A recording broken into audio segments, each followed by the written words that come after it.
അടുത്ത് ഞാൻ പറയാൻ പോകുന്നത് പോർട്ട്ഫോളിയോയെ കുറിച്ചാണ്. ഇതിനെ ആധാരപത്രം എന്ന് പറയും. അതായത് ഒരു പോർട്ട്ഫോളിയോ എന്ന് പറഞ്ഞാൽ ഒരു സ്കൂളിൽ എല്ലാ കുട്ടികൾക്കും ഉണ്ടായിരിക്കേണ്ട ഒന്നാണ്, ഒരു ഉപകരണമാണെന്ന് പറയാം പോർട്ട്ഫോളിയോ. ആ കുട്ടിയുടെ നിരന്തരമായ മൂല്യനിർണ്ണയം അതിനകത്ത് രേഖപ്പെടുത്തണം.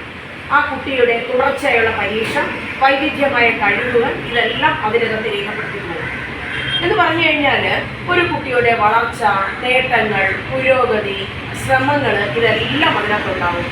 കൊച്ച് സ്കൂളിൽ ഉള്ളതല്ല, സ്കൂളിൽ നിന്ന് ഉപരി ആ കൊച്ച് സ്കൂൾ അല്ലെങ്കിൽ വീട്ടിൽ ഏതെങ്കിലും അസോസിയേഷനുകൾ നടത്തുന്ന ഏതെങ്കിലും മത്സരങ്ങളിലോ അല്ലെങ്കിൽ ഏതെങ്കിലും സമുദായ സംഘടനകളുടെ മത്സരങ്ങളിലോ പങ്കെടുത്തുള്ള ആ സർട്ടിഫിക്കറ്റ് ഇതിനകത്ത് ഉൾക്കൊള്ളിക്കാം.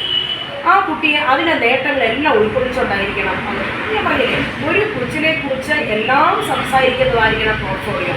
അത് 8ാം ക്ലാസ്സിൽ പഠിക്കുമ്പോൾ ആ കുട്ടിയുടെ പോർട്ട്ഫോളിയോ അതിങ്ങനെ വച്ചിരിക്കും. അത് 9ാം ക്ലാസ്സിലെ ടീച്ചർമാർ അടുത്ത ടീച്ചറിന് കൈമാറണം.